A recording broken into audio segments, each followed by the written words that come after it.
Got the beach ball. Oh, no, we're good. Okay, here we go. It is time to shine in 3, 2, 1. Hi, bro! You never seen monitor like this in your life before. I have the best portable Arzopa monitor in the world. It's the best because you can take it everywhere, and it's very cheap compared to others. It has 140 farts, and it's perfect for gaming and all the tasks you want. The quality, it's the best, and you can change in settings the quality what you want. Wow, it's crazy. What kind of garbage is that? Oops, my anarchy symbol.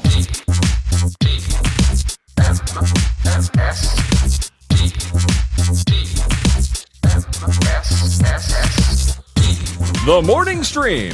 We're not toys, we're action figures.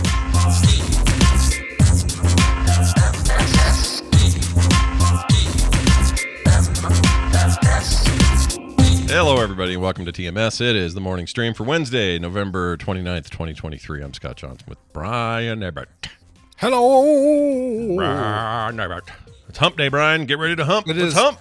I'm ready to hump. Hump to hump. I'm going to do the Humpty dance. I've got my Groucho Marx glasses with the fake nose, and I'm going to be standing in front of Dan Aykroyd in a mock courtroom at some point. Do you know? Okay, you just made me think of a thing.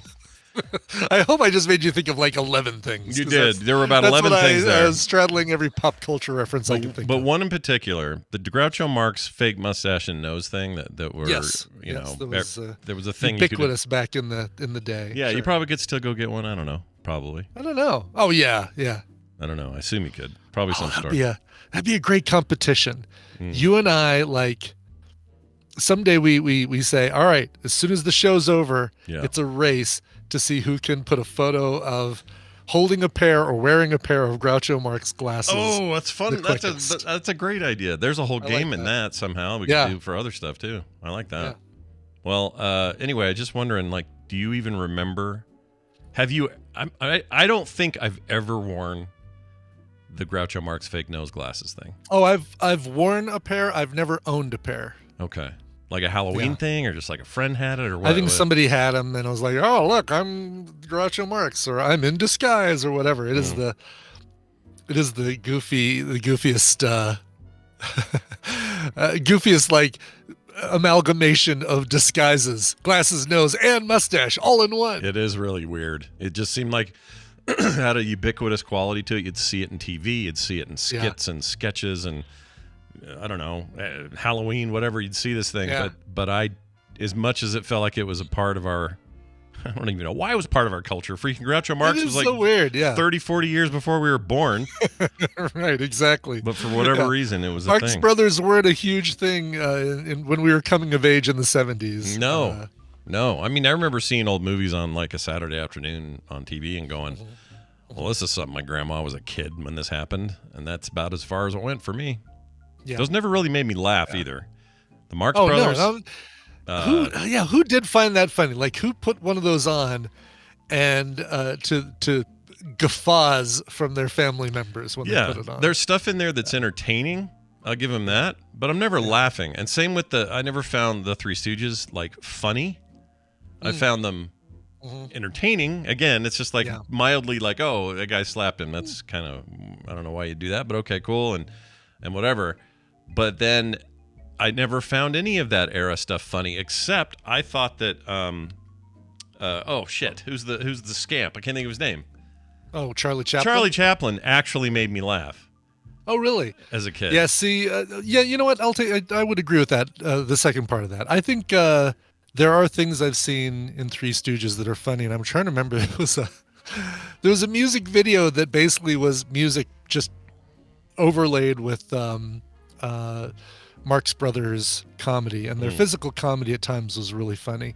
I did watch A Night at the Opera thinking that there has to be something about this that inspired Queen to name their album after their movie, and as well as I didn't know that. That's news to me. That's cool. Night at the Opera and A Day at the Races, 2 Queen albums. The Queen album that has Bohemian Rhapsody is A Night at the Opera, and they took the name from, I believe, they had to have taken it from the Marx Brothers film, because the second the follow-up album was another Marx Brothers title. That's wild. I didn't know that. They were fans, I guess, or something.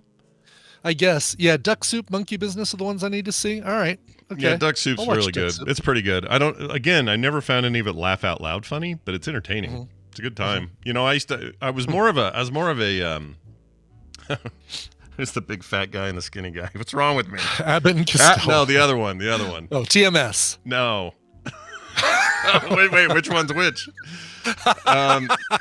No, what's wrong? Laurel and Hardy. Jeez Louise. Oh, Laurel and Hardy. Sure, yeah. That stuff used to crack me up as a kid. I may not laugh today, but at the time I thought that shit was pretty good. Yeah. Well, anyway, we're done talking about old shit now. We're talking about new stuff now. Let's move on to new shit. Let's talk about new shit. We're all glad you're here. It's a Wednesday. We got all kinds of stuff. Pretty sure Nicole's back with us today, so that'll be good. Yeah, I think so. Her recommendal was just basically saying that she hadn't seen one of our recommendals. Yeah. So yeah. Well, I think it's the same one she's had for she has 3 one. weeks or something. She has one that she's been holding on to. Yeah, I see it. Okay. Yeah. So I capped from that. I hope that's still the one she's doing today. Yeah. And it looks good. That movie. I kind of want to see it. Or is it a series? Yeah. I don't actually know. I don't know. I know it's been on Tina's and my list as well. You know, I've been watching. This isn't going to be a recommendal, although I'm not. So there's a part of me that's embarrassed that I'm watching it, or not embarrassed, but like, ooh, this sounds. It feels juicy. guilty, pleasure-y. But I am watching that Netflix Squid Game reality show. Oh yeah, 4 episodes in or something like that. 5. Basically, they released the first 5 episodes, and I'm almost. I think I'm probably about halfway done with the 5th episode, and then in a couple of weeks they'll release the next batch.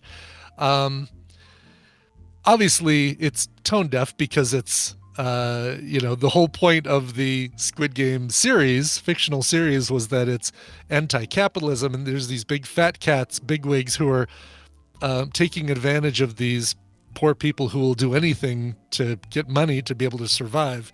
And so it does, they basically put them through these hellish concerts or contests. Concerts. Well, you're gonna watch Smash Mouth. That sounds like a hellish concert. No! Yeah. No, it's hellish. I can't go.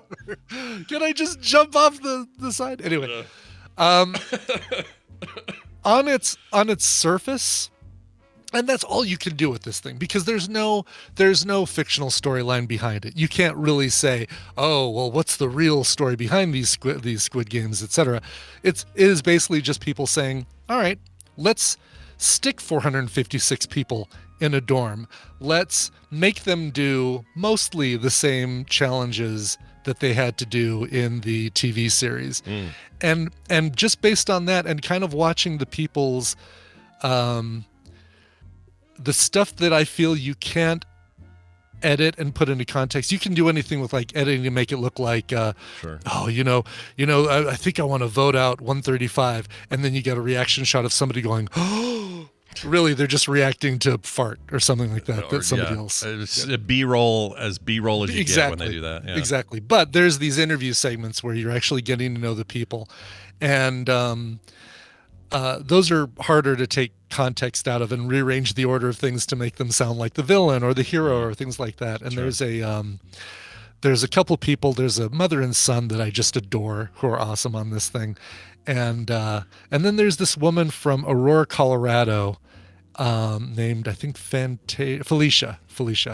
And man, really rooting for her. I don't know what's going to happen, but so are there anyone famous in it? It's not like a celebrity thing, right? It's just only one famous person, and I don't know what team he played for, but a basketball player named TJ, who's in the pros for a little while.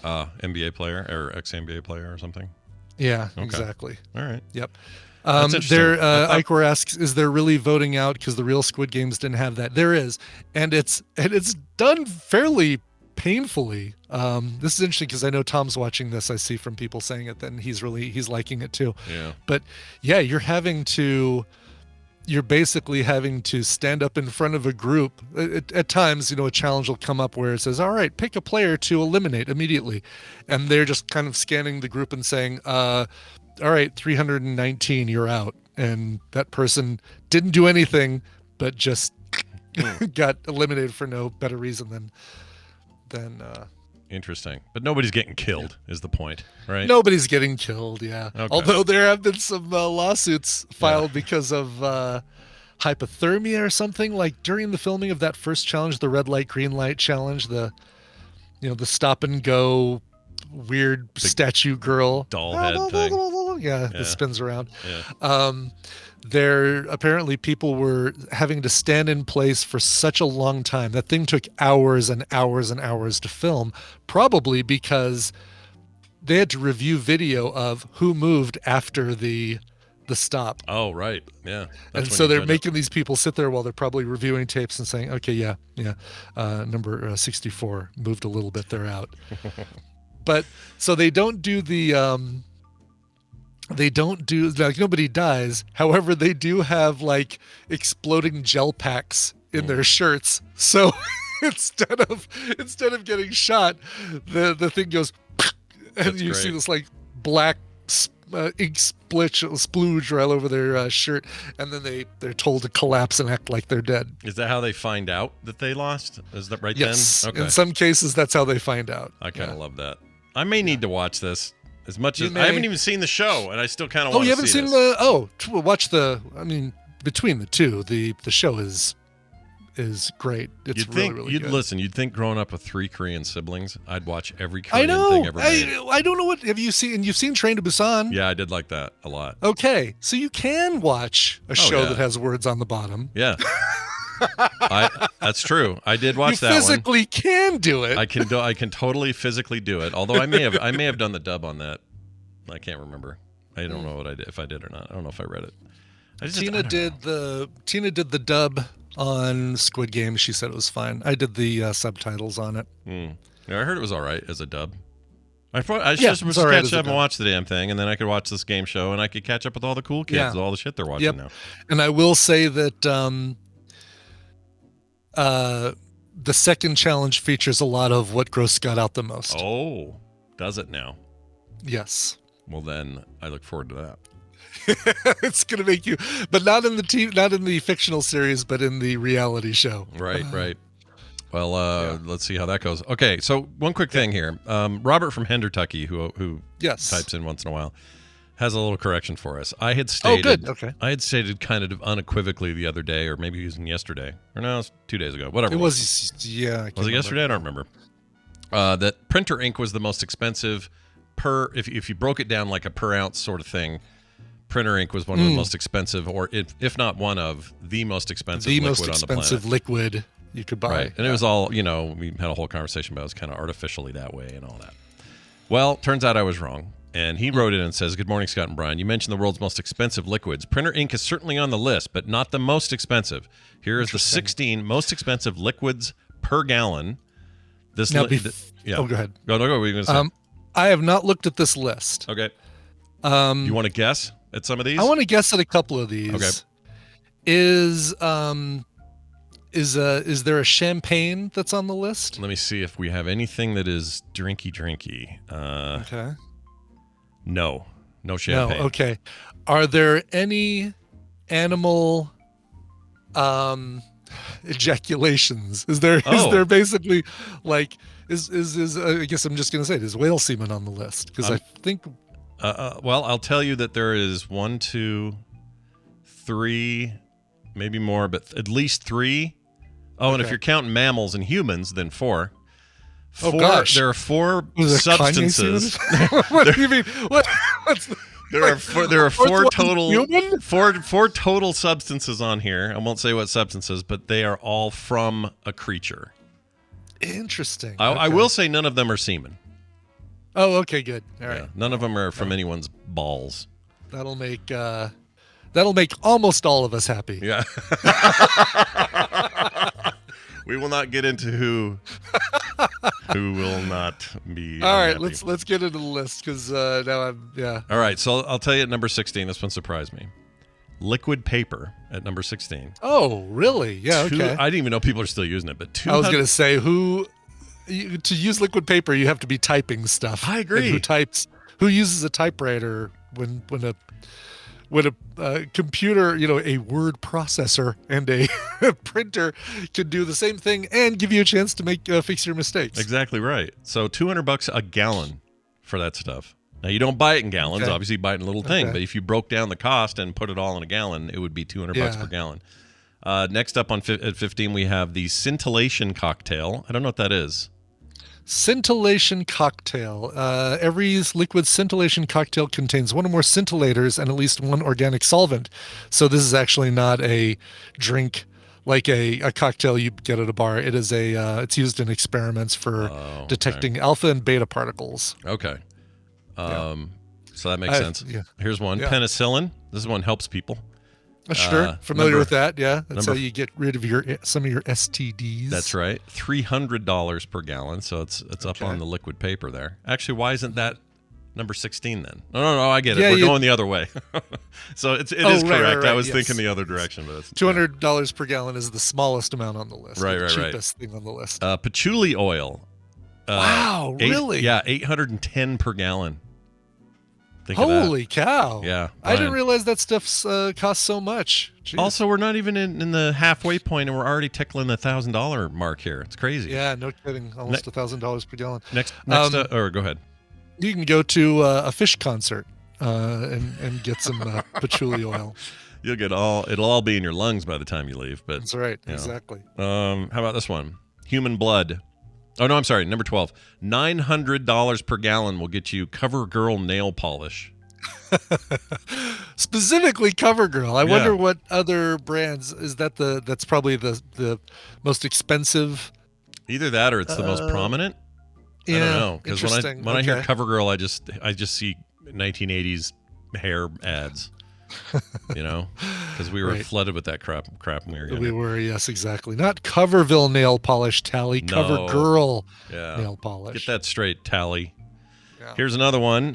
Human blood, $1,500 per gallon. Your blood in your body right now is worth a bunch of. How many gallons do we have of the human? It's like I forget now. It's whatever it is. Yeah.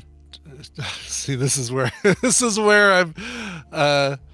There was something, I know that there was something about 2 pints, but I know we've got more than 2 pints in our body, but there was something about that's the maximum you can donate or something. Oh, that's as much as they'll let you give. I think that's right. Yeah. At any one time, because if you give more than that, you're in what's the anemic territory. Yeah. Something like that. So you got right now, if you gave a gallon of your blood, you'd have enough to buy a pretty decently equipped gaming PC for that much money. Yeah. No kidding. Not bad. How about this one? Hydroxybutric acid, butric, $2,600 per gallon. That's pretty good. What is that used for? GHB. Okay, gotcha. It's rave. You'll find this at raves with the glow sticks, the GHB drugs. Yep, that's the one. Number 9. We're now to black printer ink, $2,700 per gallon. $2,700. That's really a lot of money. I'll rip through the rest of these. Mercury, which is just a metal that appears to be in liquid form depending on the temperature. $3,400 per gallon. Insulin. This is where I get pissed because this should not be this much. Yeah. This is artificially expensive. Shkreli. Yeah, this is Shkreli style business. $9,400 per gallon. That's just because the market is a piece of shit. Right. Exactly. Chanel number 5. $26,000 per gallon. We have made a real leap. 7 to 6 is a leap, dude. Yeah, no kidding. No kidding. Wow. From insulin to perfume, and we've gained nearly $20,000 per gallon. Holy cow. Now we get to creature excrement number 2. Excrement. Horseshoe crab. So blood from a horseshoe crab. 60 grand per gallon. $60,000. What? I don't know. What does it do? Let's see. Contains vital immune cells that are incredibly sensitive to toxic bacteria. Researchers use these smart blood cells to create a test called Limulus amoebocyte lysate. It's been used across the world to test new vaccines for contamination. Interesting. Okay, so every year the medical industry catches more than 500,000 horseshoe crabs. They drain 30% of their blood, and nearly 1/3 of the crabs die during the process. The survivors are returned to the water. Do they eat the rest of them? Because you drain them of their blood and then still have their fleshy flesh, Yeah, I don't know. It seems like it would be better to I don't. Can you eat horseshoe crabs? I don't think it's like I don't think it's like your Red Lobster Dungeness. I think it's like eating carp. Nobody wants carp. Right. It's like that. Right. But the fact that they're able to drain some of their blood, return them to the water, have them produce more, that's great. I mean, it's like yeah. I feel bad for the ones that doing died. it for all of us. Yeah. Yeah, they're making big sacrifices for us. How about this one? Now we're jumping another huge number. Number 4, LSD.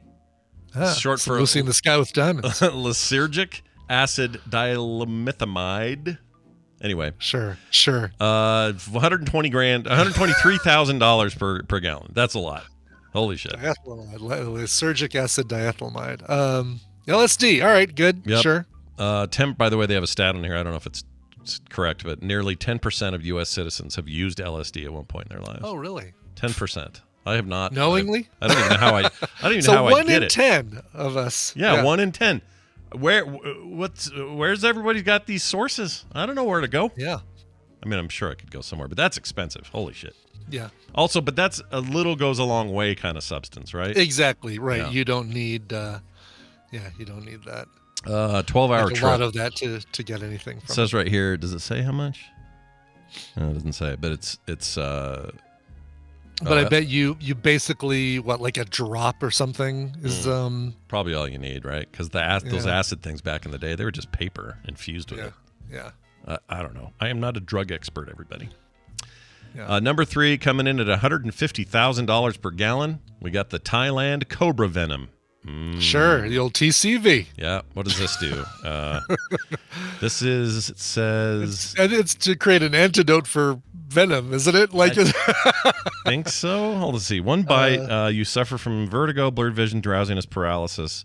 Before you slip into a coma, often you die because your respiratory system fails. So pain treatment, once thought to be an aphrodisiac. It's also used to stop excessive bleeding during surgery or major trauma. They write, findings cure for breast cancer and Parkinson's disease and anti-aging treatment. Got a real sharp editor over there working on this article. It's funny, just the way it's like, what are 3 things people like? Aphrodisiac, anti-aging, and cure for cancer. All right, cool. Yep. There's no snake oil here. Number 2, we're getting into the big weeds. I can't believe this is the jump. That was 150 grand or 100 whatever. Yeah. Scorpion venom, $39 million per gallon. Wow. Now, what's interesting about this, the thing I didn't know is I thought all scorpions were deadly to humans. Mm-hmm. There are thousands of species of scorpion. Only about 25 are deadly to humans. Oh, interesting. Okay. But what makes it so expensive is this. The venom is hard to get. Scorpions usually milked by hand, one by one. Milked. I mean, I guess that is what you do with a snake. You milk their venom. Yeah. I know it's used as a term, but I just picture a little lady underneath the scorpion pulling on its teeth. With a metal pail. Yeah. Yeah. Exactly. Anyway, don't make a gif of that. Whoever just saw me do that. Please do make a gif of that. Let's see. It says, it only produces about 2 milligrams of venom at a time. If you do the math, you'd have to milk 2.64 million times to get a gallon. Wow. So that's that's a process problem with these things. Yeah. What do people use them for? Let's see. Brain peptides. Tumors. They say brain tumors and muscle rebuilding damaged nerve and muscle cells. That's crazy. Yeah, and some components of the venom can effectively block signals from cancer cells, preventing them from growing. So I like that. Yeah, no kidding. Number 1. It'll also reduce all of the cards in your opponent's hand, the energy cost. I'm sorry, their power by 1. Right. Yeah.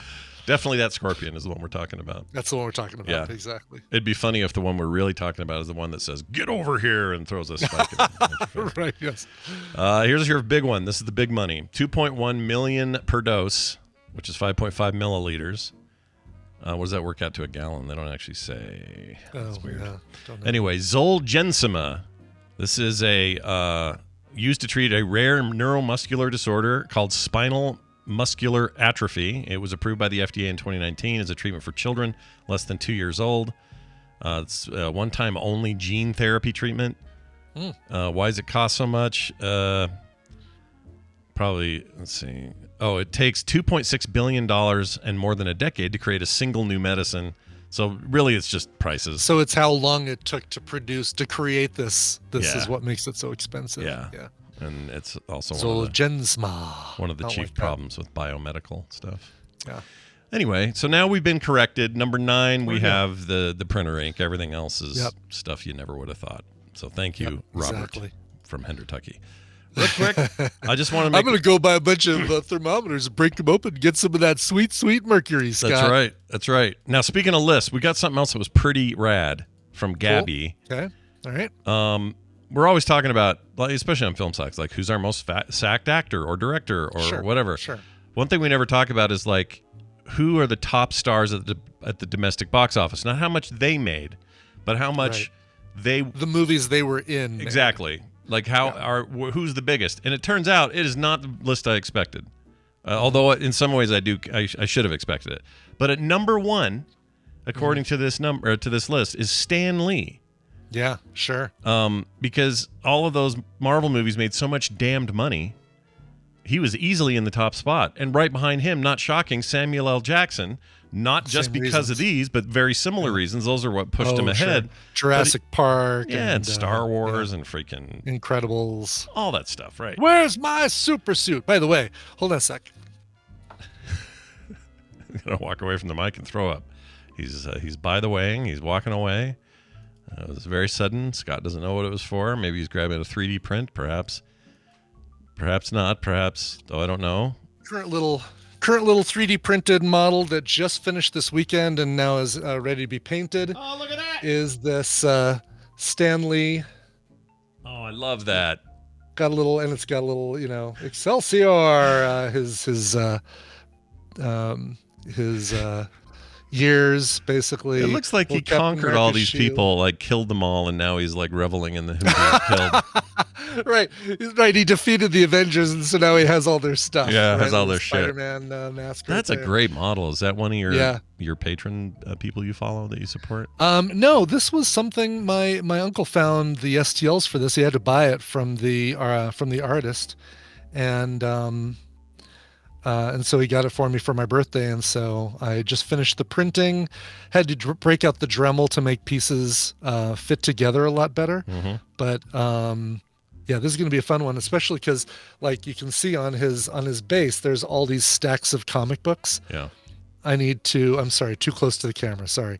All these stacks of comic books that I'm going to print out, like Fantastic Four #1, Amazing Fantasy #15, all these, first appearances, and size them and glue them onto onto the tops of those Oh, that's stacks. a great idea. I love that. Yeah. That's a lot But I love easier the than fact trying that to he's paint got them. Painting them all Yes, small for would sure. be really hard. But I love that he's got his own little infinity gauntlet. Nah, it's great. You had to print that Yeah. separate, or is that These are it. This thing is made up of about 20 different pieces. Oh my that had gosh. to be sanded and glued and stuff like that. So nice? yeah. Well, it'll be a good dedication to a guy who currently sits at number 1. By the way, that number $11,919,000,000 plus. Jeez. Yeah. Jeez. Samuel L. Jackson also in the 11 billion, 11.6 billion. Then the list gets weird. We drop all the way down to 7 billion. And Frank Welker, voice actor Frank Welker, known for obviously mostly Megatron, Sure. is at number 3 on this list. Like we haven't gotten anywhere No near kidding. the It's all the names Disney stuff. Aladdin, Transformers movies, Lion King. Yep. Yeah. How the Grinch Stole Christmas, Raiders of the Lost Ark, did stuff in there. I don't remember what, but he did. And then everyone's favorite mailman from Cheers, John Ratzenberger, obviously for all his freaking Pixar crap, right? Yeah. Yeah. And then the list goes on. Robert Downey Jr., Bob Bergen, I don't even know who that is. Chris Pratt for, again, MCU reasons. Andy Serkis for everything reasons. And Jurassic Park reasons. And and Lord of the Rings reasons and everything else. So Bob Bergen basically does voices Secret Life of Pets, Minions, Despicable Me, Monsters University, Sing, etc. Gotcha. Okay. So he's in a bunch of big ones then. Warwick Davis on there. He's got the Harry Potters and the anything that Star needed a Warses. small guy. Yeah, you're good. Jon Favreau at number 10. Now, the rest of the list is like a lot of smatterings of stuff you'd expect. Tom Hanks is on here. Tom Cruise is a little lower than him. Morgan Freeman, Chris Evans, blah, blah, blah. At the very bottom of this list of 100, Sylvester Stallone shows up at 100. Oh, wow. Like, he's beat by Steve Buscemi, Maggie Smith, Brad Pitt, Mark Hamill. Like, there are people ahead of him. But that surprised me, so I thought, well, I'll bet Arnold's right below that. Arnold's like 300-something. Oh, really? Yeah. Crazy. Yeah, 310th. See, and you got to also look at how many movies they've made, right? Sylvester Stallone took him 71 movies to have a box office score of $3.2 billion. Yeah. Yet, Lupita Nyong'o did it in 15. Yeah. Yeah. Look at this. Like Michael Clark Duncan, rest his soul. Yeah. 302nd. He's beating Arnold by almost a full 10, and he's dead. He's not even Anthony here. Daniels, 13 movies. Bet you can name all of them. $4.8 billion. So, yeah, it is funny. It's really down to the movies, but... yeah. I think Anthony Daniels is the fewest movies on the list. Yeah, he's the Lupita Nyong'o at 15, but Anthony Daniels at 13. Like, if I asked you, what does Lee Pace, Peter Dinklage, Chris Cooper, Michael Sheen, and Evangeline Lilly all have in common? They're like all in the 300s. They're all like right next to each other. Yeah. Wow. Tessa Thompson's on here. And that didn't take much. She just needed to be in a couple of Marvel movies, and you're on I there. mean, Endgame, basically. Yeah. Ragnarok, Endgame. Yeah. It's interesting. Anyway, Gabby, thanks for that. That is a fascinating list. It really is fascinating. You know what else is fascinating? Battle Royale! I agree. Got to have Dunaway in here to do it, though. So I'm going to add him to this call. Please do. That is a requirement. Yep. And if you out there are interested in playing, I will take the third person to ding us or ping us. We'd love to have you on. Ding or ping. Your choice. I will favor new faces. So if you're too much of a regular, don't be surprised if you get skipped over for somebody I haven't seen before. Yeah. But if you want to be in, just ping me on Discord, send me a DM, and we will hook you up and get you in here. All right? Cool. Let's do this now. Hey, looky here. It's Brian Dunaway joining us for Tadpooly Feud. Hello, Brian. Oh, hi, Scott and Brian. Hi. Hello. How are you? What are you doing? How was your Wednesday? Well, let me just tell you. Pretty damned good. All right. Oh, God. Oh, did I open it? Did I open up the can of worms? You did. The worms of can have been opened. No, I'm doing all right, actually. I'm having a decent time. You had to go. Were you okay? Because you weren't feeling good yesterday. How are you feeling today? You all right today?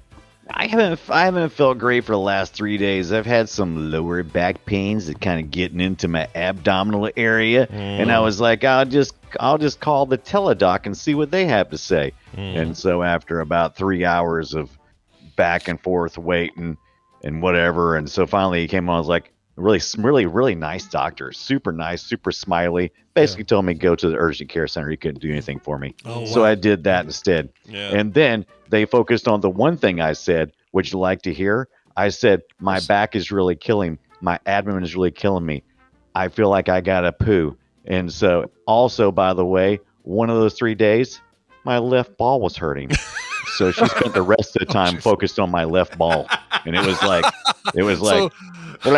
it might be getting strangled. I'm like, oh, Jesus, no. I was just saying. It was torsion, right? Yeah. The torsion thing. And I was like, yeah. But that was like for like 30 minutes. I don't think that has anything to do with anything. I was just mentioning it as an aside.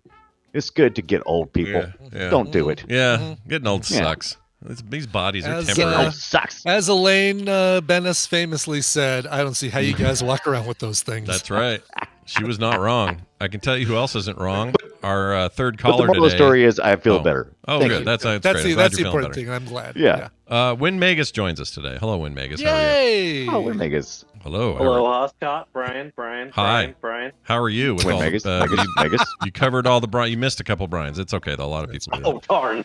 It's good to have you here. Always love playing with you. And we're going to throw it over to Brian now, who will explain the rules and what's on the table to win. What are the stakes? Well, that's right, because it's time to play the Tadpool Feud. I've surveyed the Tadpool on some nerdy topics, and Scott and Brian are going to have to predict the answers that they gave us.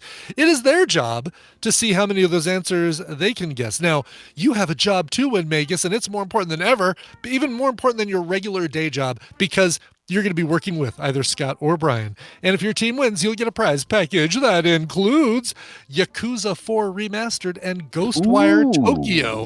Two pretty top-tier freaking Steam games. I agree. That I almost took for myself, courtesy of Wesley. Wesley. That's fantastic. That's a hell of a load there. I like that. That is a hell of a load. Yeah. Hello. Hello. Hello. Oh my. Oh my. Oh my. All right, great. We know the stakes. Now we got to That's play. right. Let's get to your question. It's going to be a tougher one. I'm just going to let you know right now. You're going to work a little bit harder for this one, but it'll be worth it all in the end. We'll all grow a little bit inside once once this is done. I'm down. All right. Put your hands on your buzzers. We asked 447 Tadpoolers to give us their answer to this. If you didn't have force sensitivity, what job would you have? Scott. Shit. What are they called? The name. You smuggler. That's the word. Smuggler. Smuggler. All right. Show me smuggler. Number 3, I'm going to give the full question to Brian to see if he can come up with one of those first two answers. Yes, please. Oh, my God. If you didn't have force sensitivity, what job would you have in the Star Wars universe?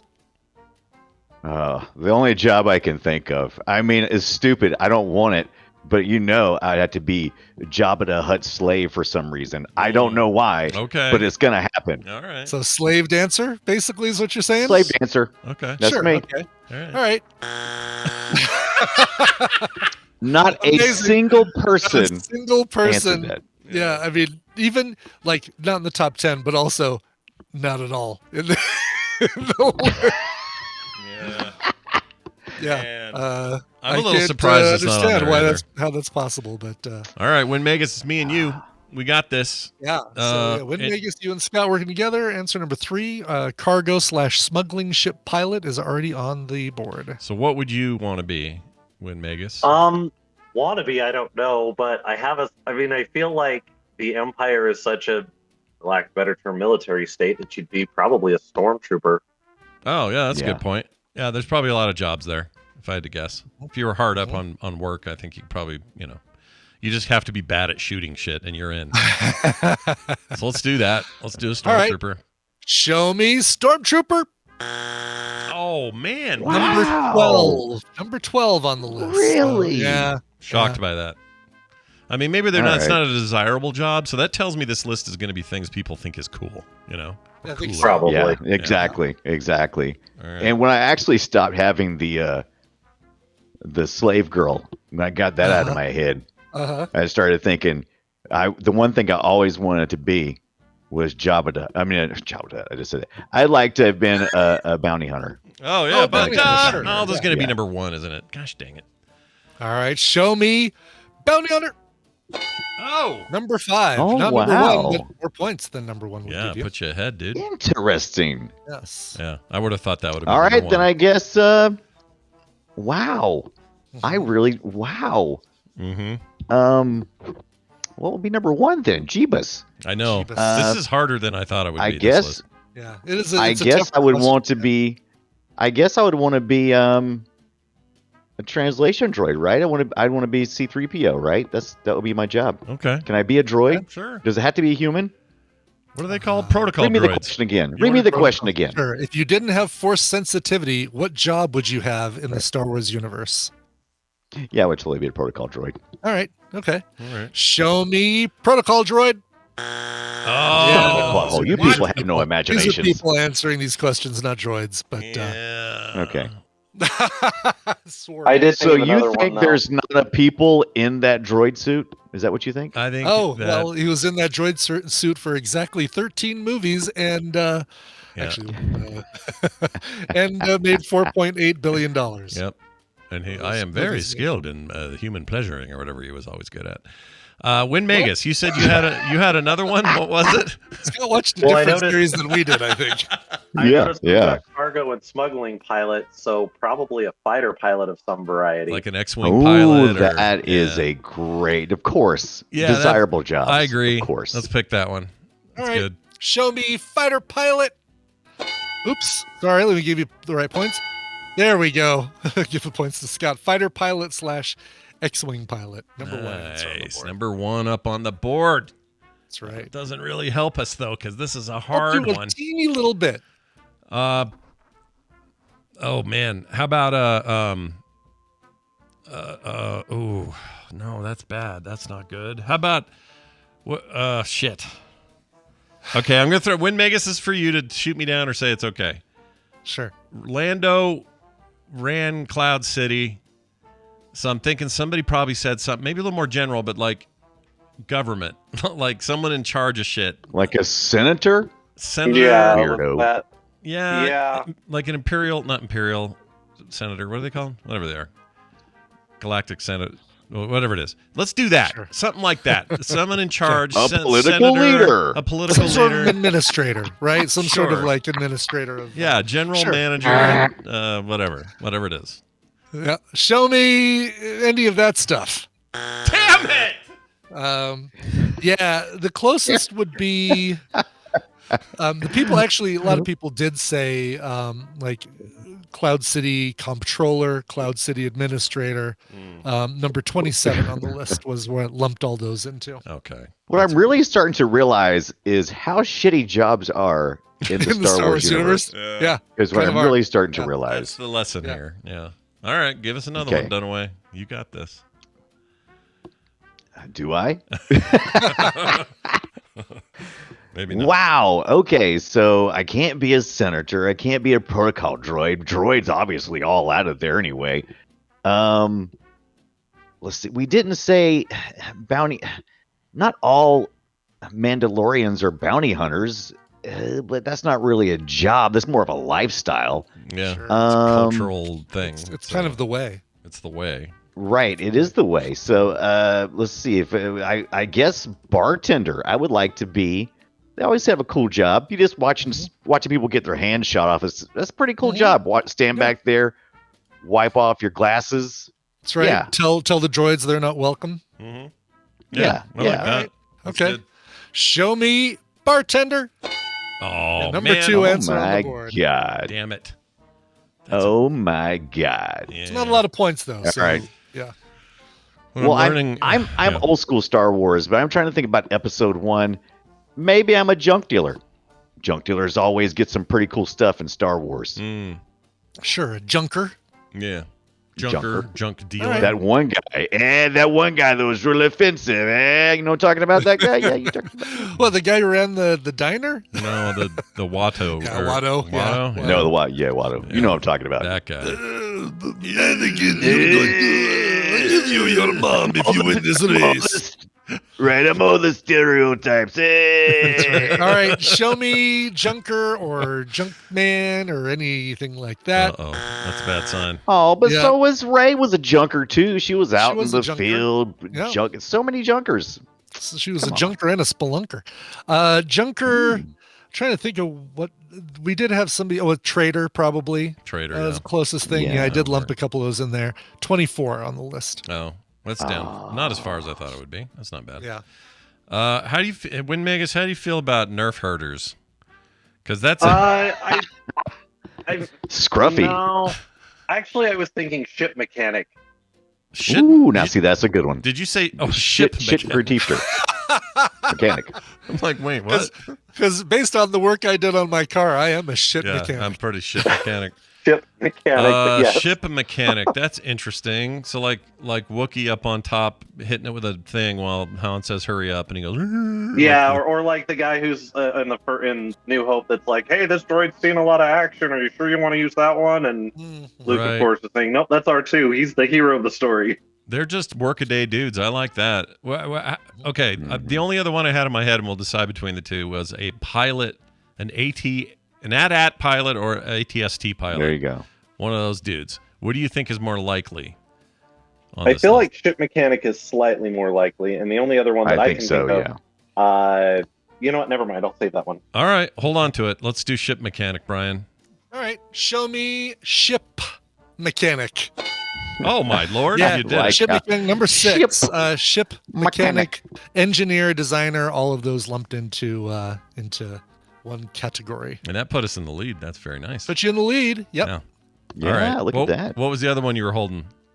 Farmer, because I mean, you know, if it's not like that's one of the first jobs you run into in the New Hope is the moisture farmer. Oh yeah. I don't know if it'd be up there, but you know. We never got any full closure on what exactly he was doing with that moisture farming, did we? We never really. Well, we know it's a desert we just planet. kind of hand waved it. Sells moisture for 2,000 credits per gallon. Yeah, it's a very expensive per gallon kind of thing. But no, I think we were supposed to assume that, well, it's a desert planet. There's no natural water source except somehow they get it underground or whatever. So they farm that, and then people need to drink and use it for crops and all that. So they sell I assume that's what's going on. They're farming water, literally. That's all it is. Drinkable, potable water. Anyway, I like your thinking. Let's do farmer. All right. I'm scared though. Show me farmer. Shit! Third strike. Oh. Yeah, moisture farmer number 11. So just out of the top 10. And I'll also tell you, Blue Milk Farmer was number 16, just to get that out of the way. Yeah, they never did say where that came Blue Milk from. Farming. Yeah, I think well, Luke apparently on Octo. Just that's. Oh no, yes, that's the green milk farming. That's where you farm green milk. Aunt Beru. Yeah, that's where you farm green milk. Blue Milk, Aunt Beru. She comes from her. That's her milk. She goes out and milks the banthas or whatever. Yeah. All right, so Brian, currently losing by 3 points. 5 answers still left on the board. Jobs in the Star Wars universe that you could hold if you don't have force sensitivity. Yeah. Well, we probably don't consider it a job here on planet Earth in a current. But you know, if I was playing at the cantina, I wouldn't mind being in a band. That's a real job in the Star Wars universe, right? That might be good. A little jizz musician is what you're saying? Yeah, you're there you go. Yeah. Sure. Little musician there. Yeah. Show me cantina band musician. Fergendan and the Modal Nodes. Damn it. Number 7. So now we need you to run the board. 4 answers left on the board. Oh, snap. Oh, I didn't mean to give a good answer. For Win Vegas to get these prizes, you need to run the board. You can look at the chat. I'm going to let you guys look at the chat too. We'll give you suggestions. Look at chat. Look at chat. Maybe my problem was I was too logical in my thinking of what I would actually have, not the job I would want if I didn't have. Right. That's true. It isn't what job you would want in the Star Wars universe. It's what job would you have? Like what would your job be? Yeah. All right. Well. Yeah. The blue milk is bantha milk. Okay, good. Oh, is it really? Bantha milk? Is it? I didn't know that. Thank you, Icor. I didn't either. I thought it was Aunt Beru's milk. I thought it came right from her breasts. Oh my God. I'm just saying. You know, I was a kid. I didn't know. What do you know? All right. Well, give me some stuff. What do you think? What are you guys thinking? I'm seeing Rebel Spy in the chat room. That's pretty good. Rebel Spy, Death Star technical support. Good job. I kind of like Death Star technical support for some reason, but I don't think it's on there. Well, like that. So do it. Mechanic. So was Brian trying to hint? Because I remember he mentioned this is the way, kind of as a throwaway line when he was. No, I was joking about Mandalorians. Oh, okay. That it's a lifestyle. Yeah. Right. They could have said that. I always. You know what I'm saying? I always envision myself. The listeners are like at home going, because it's always you got to think like tadpoolers. Putting Mandalorian in there, they may think of that as a job. Yeah, but I think Brian just said that he was meant that as a joke and not as a, I would say let's. I would, yeah. If it was, I'll tell you, if it was in the top 10, I probably would have nudged a little bit on that one. That's a good point. You're reading the tea leaves. That's good. Somebody's got to do it. I do always imagine myself as the guy who would be like the receiver, the people who are always like whenever they're coming up, the rebels are always coming up, pretending to be somebody else, and I have to be the guy calling in. Hey, what are you doing here? Send me the call sign. Blah blah blah. What's that called? Oh, I still don't even know what you're describing. Are you talking? No, it's like when your ship comes in, you're like, blue leader, you're free to land. You've been cleared. You mean that guy? Yeah, like they're always trying to space traffic control, basically. Yeah, there you go. Because every time Star Wars person is trying to sneak in somewhere, they always got to get the permission. The permission guy, the gatekeeper, the guy who says, "What's your the flying into Bespin? What's your clearance code?" Okay, yep, you're allowed to land, kind of thing. I like now you this call is them Star Wars Master people. Demos says a good thing. Arms dealer, which I was thinking job of. I was trying to think of what his actual job was. He's kind of an arms dealer, right? He hires a bunch of smugglers. He did, but he was pretty mostly much that. He's like the mob, space mob is what he is. So he's like the Godfather style dude in the, on Tatooine. Interesting. And the Hutts, there's a whole organization. The Hutts control all the underground. All this tells me is I have not thought nearly enough about the jobs that people do in Star Wars.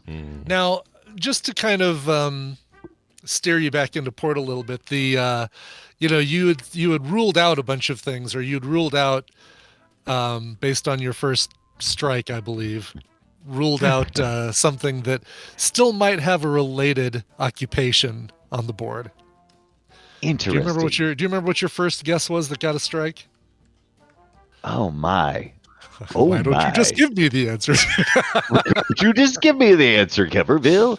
Oh my.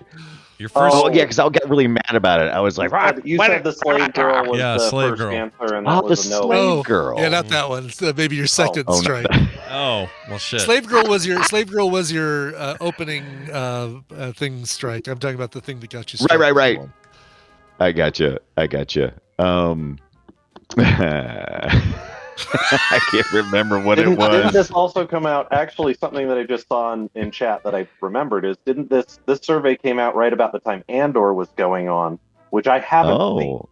But I know those there were a was lot of good jobs in there. Non-force sensitive jobs there. Yeah.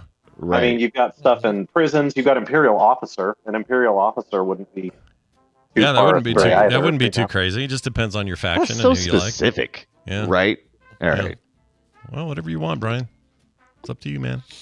Man, I am so lost in the chat rooms just saying like stuff like Witcher. I don't even know what you guys are talking about right now. Witcher. I know so many people said Witcher. The very common answer to Star Wars questions, The Witcher. Right. The There's got to be something so obvious. There's got to be something so obvious here that we're not looking. And number 4 is a really high pick. It's got to be above Bounty Hunter, but below Cargo Smuggler. My God. Yeah. You people. All right. Gunman.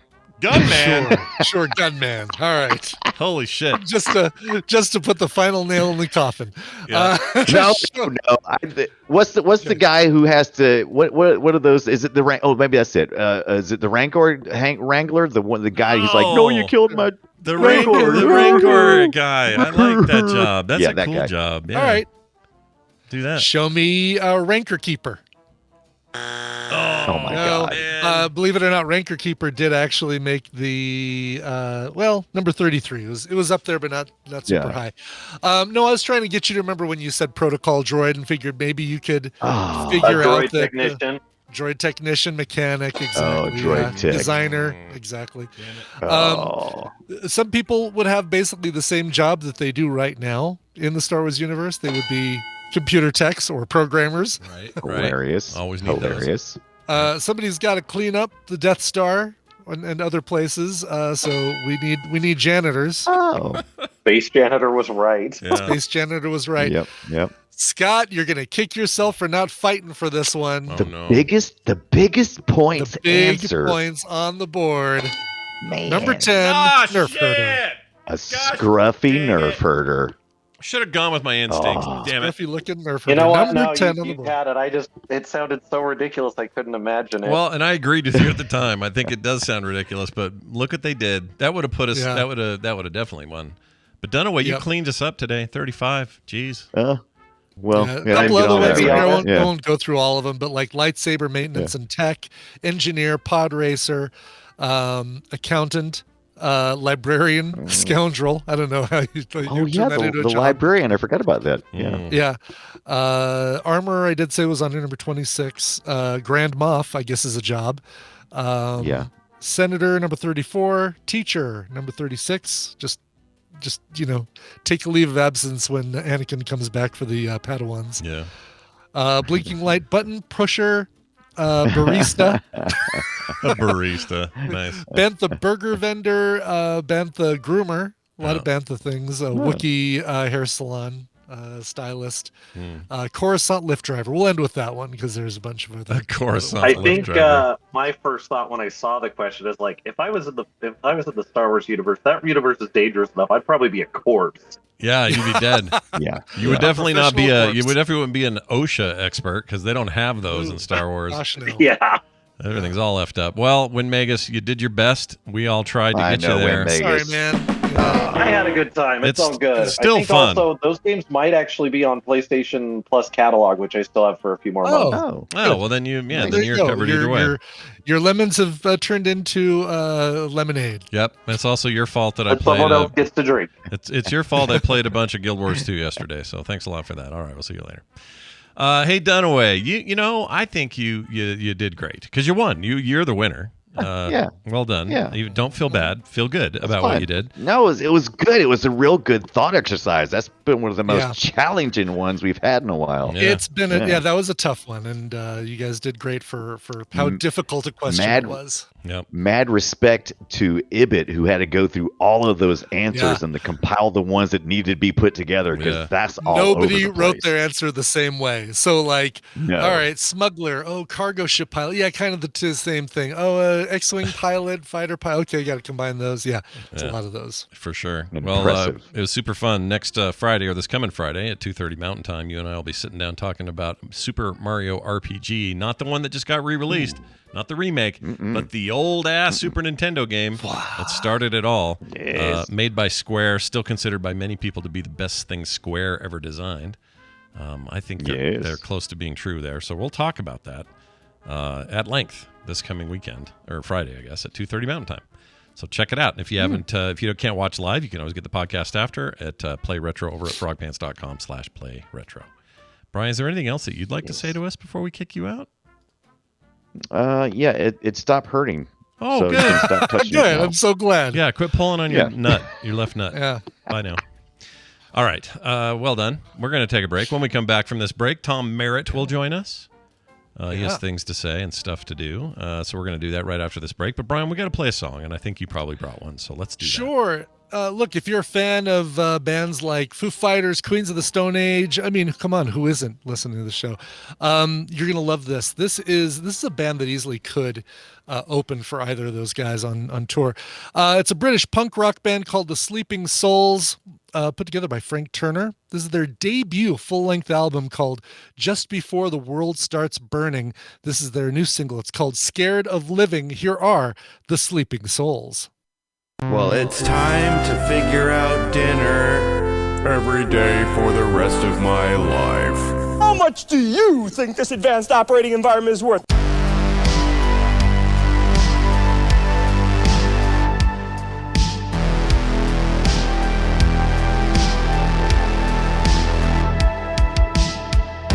And we're back, everybody. Tell me who that was one more time. Sure, that was Sleeping Souls and their brand new song Scared of Living from their upcoming album Just Before the World Starts Turning. Nice. Don't be scared of living. Be scared of Don't. dying. Yeah. You know? Oh, wow. Yeah. Well, don't do that either, though, I guess. Deep. Yeah, it is pretty deep. Deep, man. This built-in instinct all humans have to survive. right. Think about it, everyone. Think about it. All right, we are pulling Tom Merritt from his safe place that he lives in Los Angeles, California. Safe space. We have a new thing for him here. We want Tom. We want Tom. We want Tom. Yay! Yay, we want Tom, and we got him. Tom Oh. Merritt is here, as he is I feel every Wednesday. wanted. Yeah, And You not should- in a poster way. No, you should feel wanted always here on the show. We're always happy to have Tom Merritt here. Tom Merritt, of course, the purveyor of all things Daily Tech News Show, and is always scrounging around on Wednesday mornings for some awesome tech news to cover later. I don't know about scrounging. That's not the right word. He's journalistically digging through the day's top There we go. stories. And He's then journalistically digging through the day's dirt that's right. to find the gems. Yes. And if you Very show up beautiful. for that show later, you will be able to partake in said gems. But you'll get a little peek Yeah, at it dirt today. free. Yeah, all for free. But you'll get a little bit now. And so, Tom, what are we talking about? What's going on out there? Well, I figured y'all might be interested in Apple Rewind, Spotify Replay, Spotify Wrapped stuff. Did you talk about that yet? We have not. We have No. not. No. Huh? Yeah. Well, how did it all turn out? I always look forward to these. Just It's not even the end of November, and we're already getting them, which feels early. Usually they come in the first week of December-ish. Yeah, but for the next month, all we're going to listen to is Last Christmas on repeat. So really, what does Yeah. it matter? Basically, it means Wham and Mariah Carey have no chance of making your Spotify Wrapped. That's right. Exactly. yeah, Yes. that's a shame. So Spotify always has the better one. I'm an Apple Music user, but I'm willing to admit Spotify's Wrapped, which kind of takes all your data of what you listen to of the year and packages up in a cool interactive feature. This year, it will include a description of what town best matches your music interests. Oh, which my. Wow. I haven't listened to anything on Spotify, so I won't be able to partake, but I would be very curious. Like, what town would they put me? Is Eileen still I don't remember if she used Spotify or not. She is. Okay. And I will let you know whether it's Seoul or not. I'll bet it's Seoul, Korea. How can it be not Seoul, Korea? Of Yeah, course it will exactly. Yeah. I mean, it could be Los Angeles, maybe. Yeah, She's into that soul music, as we all are, which is great. Soul Yes. music, not soul music. That's right. But I do like Apple Replay. Interesting fact about Apple Replay, which I don't know if this is true of Wrapped or not, but you can start your Apple Replay in like February. Oh. It just needs enough listening to have been done so that it can create a baseline, and then you can kind of watch it all year long. At least the list. You don't get the little fancy package with the shareable cards and things like that until they officially launch it, like they just did. Yeah. But Spotify's better. It just looks better. It's cooler. It's got more fun stuff. Apparently, the Spotify AI DJ. I don't know if you have ever used that. I haven't. They've got an AI that will talk to you as if it's a DJ. Announce your songs and stuff. Yeah, it'll be like, here's one of your old favorites, because it knows your listening history and stuff. Apparently, that will start referencing Wrapped once you go create your Spotify Wrapped. It will say like, here's the one that topped your Spotify Wrapped this year, a song from Le Seraphim or whatever. Yeah, I know they're kind of or late to the game in terms of the overall music streaming business, but YouTube Music does something like this, and I use them now. Yeah, I haven't heard when theirs is coming. I haven't seen that it's out yet. Yeah, At least I'm not curious. Gerald. Curious about that one because I think that they roll in your viewing habits as well. So if They do. I remember that last year. I actually had enough data for a YouTube version because of using YouTube, not because of using YouTube Music. Right. Yeah. So that's interesting. It is one of the ways Spotify seems to keep its edge in this very competitive streaming music market by doing this sort of like creative interfacing with your music. Yeah. I like that. I wish the others would do more of that stuff. And obviously they do. And But it's and not of the course same. Taylor Swift named Spotify Artist of the Year, most streamed artist on Spotify. Bad Bunny right there behind though. Not far behind. Not too bad. Wow, I don't think I've listened to a Bad Bunny song since I was forced to during the halftime show at the 2019 Super Bowl. Not a fan of the Bad Bunny. No, yeah. What's that? You don't I like said, him. what do you have against Bad Bunny? Yeah. I feel like he's it's nothing I have against him. I just haven't sought him out. But yes, no, I feel like he's accurately named. Do you feel like Taylor Swift is always looking over her shoulder because there's a Bad Bunny right behind her, just creeping up? Yeah, you know what I'm saying? That's how that works. Fearful of the You know Bad what? I Bunny. think they'd be friends. I'll bet she's this thing across all the platforms, right? It's gonna all be Taylor Swift year this year. That's just the deal. It's Taylor Swift's world. We're all just I living think in it. Morgan Wallen was Apple Music's global #1. Morgan Wallen. Oh, really? Who is that? Country star. Yeah. Oh, more country. Morgan Country, Wallen. yeah. Yeah, he had a Billboard #1 streak over the summer. If you missed it. Oh, this guy with the no sleeves when he performs. There he is. I know this guy. Is that his thing? He can finally afford sleeves after the Yeah. success of For whatever reason, whenever I see him, he's never wearing sleeves. Oh yeah, there he is. Okay, this is the guy I was thinking. I didn't know he had stuff that popular. Wow, look at that. Well done, country. I guess He's not the guy who got in trouble. No, you're thinking of Jason Aldean, I think. Yeah, Maybe that's it. Yeah, not the in guy this who town. was or like, Let you whatever. say what did he get in trouble for? Because maybe it was Morgan Maybe Wallen. it was, Jason Aldean made more headlines for getting in trouble for things. It was like social media racist comments right after he was on SNL, or maybe right before. Oh, that's maybe different that was than I Morgan thought. Wallen that you're talking about there. Yeah. Might have been. Well, Allegedly racist. I don't remember. I Sure, didn't see sure, the comments sure. were- Yeah. hey Tom, are you? I understand you. Well, I think you are watching it, but you're watching this reality show based on the Squid Game thing. You're watching that as well. I am Squid Game: The Challenge, and apparently I am very out of step with the culture because I have seen everyone online saying, and even a friend of mine say, I just feel like it's so inhuman and mean, and all of that, and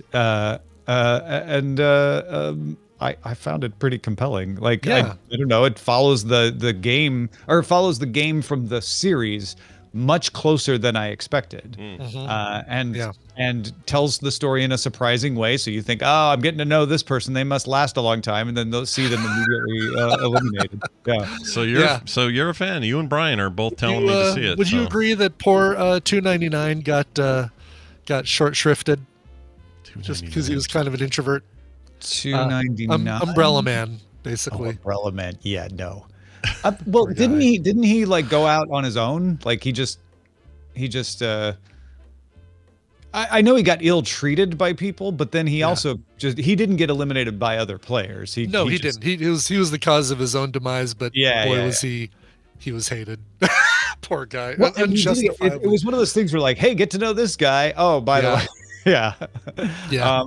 There have been a few like that. 492 or 493 was the guy. I'm like, oh, this guy's gonna last, and then he didn't. The really cocky guy, 432. Yeah. Or no. Yeah. Oh yeah. Whoa. Yeah. How do you keep track of these numbers of people though? That seems hard. They focus on some people, and you get to know them by their number, like 301 and 302. In the confessional interviews, people will refer to them by their numbers. Yeah. The mom and the son. I love those two, 301 and 302. That's great. Yeah. Well, now I'm convinced to see it. You guys have convinced me. I have to say this, though. Tom Merritt is partially responsible for why I hardly watch any reality TV, and he probably doesn't even know this, so I'll tell you this real quick.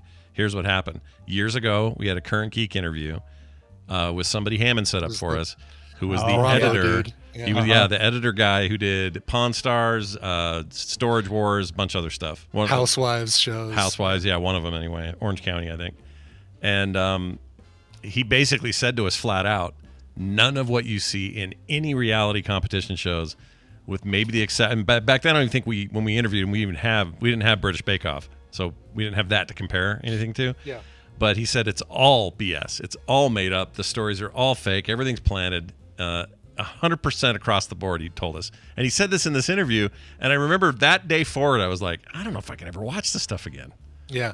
You know? Did he say that because the shows you described weren't reality competitions; they were just reality shows. Oh, like that's Pawn what I meant to Stars say. Yeah. I mean, when I think of Pawn Star, not Pawn Stars, but like Storage Wars, I think competition, but it's not even. It really. Oh, isn't. it's not even that. Yeah, I mean, I think there's definitely some of that in everything. I think there's even some of that in British Bake Off. I found out yesterday that the time calls that Noel and Allison do this season and Matt did last season, those are all recorded outside of when the bakers are in the tent. Oh, they're so not when in they there say, yelling it? They're not going 3, no, 2, 1 when out they're loud? saying you're halfway done, bakers, or you've got 15 minutes, bakers, that's all done while the bakers aren't even in the tent, so that they're not unfairly distracted, the closer ones to the front, that sort of thing. Like, it's not even a big deal, but it still annoys me just a little bit when stuff's fake. Oh, really? See, that doesn't bother me. tiny It's kind of funny now that we watch, because we're still watching the current season, of course. Yeah. And now when we see them say that, it's like, they're not even in the tent when they're saying they've got 15 minutes. Yeah. There are definitely a few times in Squid Game: The Challenge,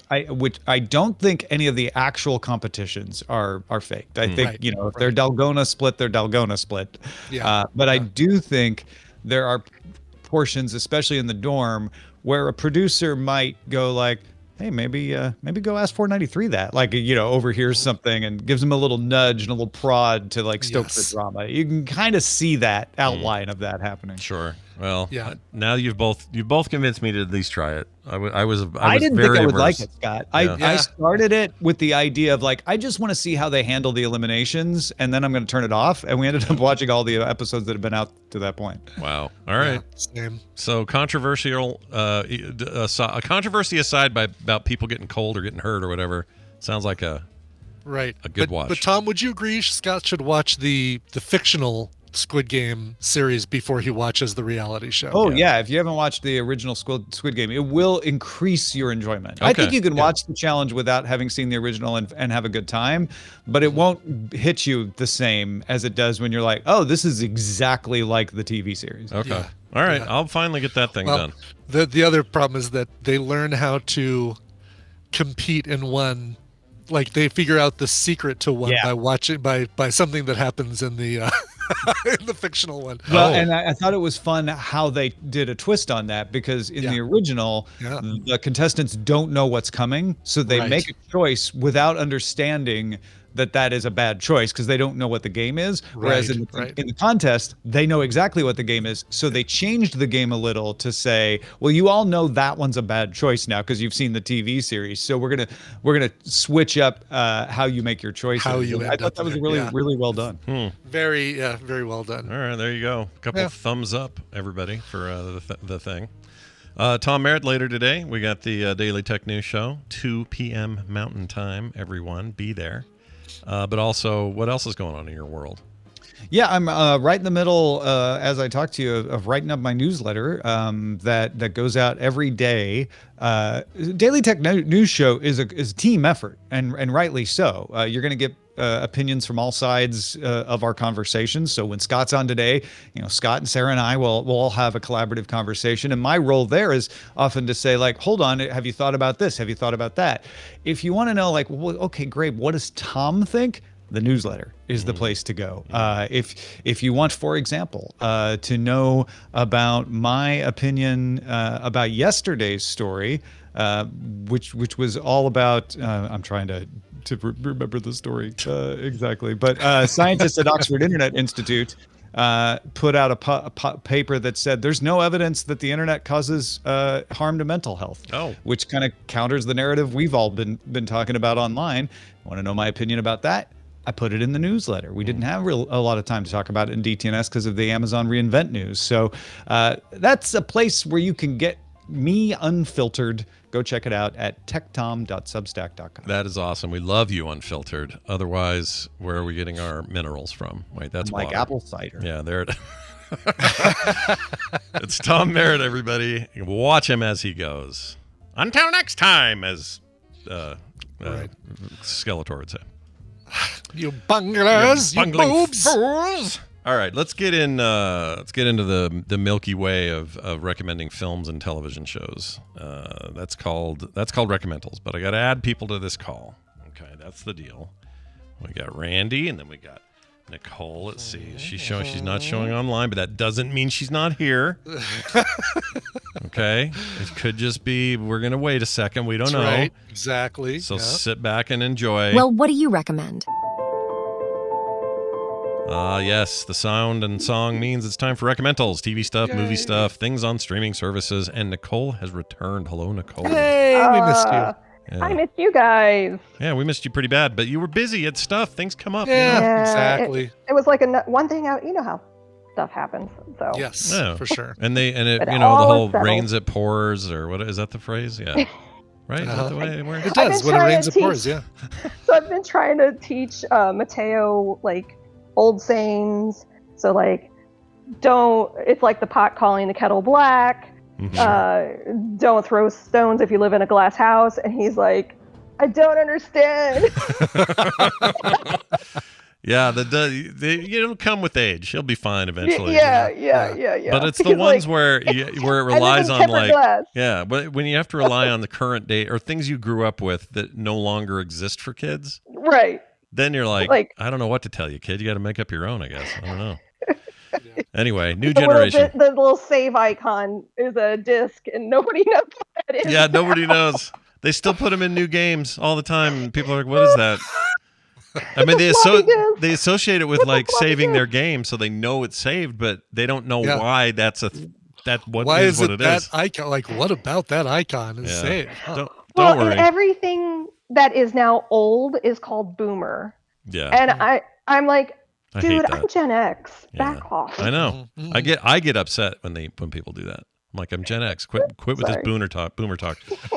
Anyway, It just means old. Also with us today, Randy Jordan. Hello, Randy. Good morning stream. I also missed you very much, Nicole. I saw your post that you went to get some barbecue. What, yesterday or the day before? Day before. Yeah. And I was just like anytime you're in the South or the Midwest or some of the Southwest, I'm just like so jealous because like I live in the land that barbecue forgot. Yeah. I was in Minnesota. You got it in Minnesota. No, what were you doing in Minnesota? Yeah. That's cool.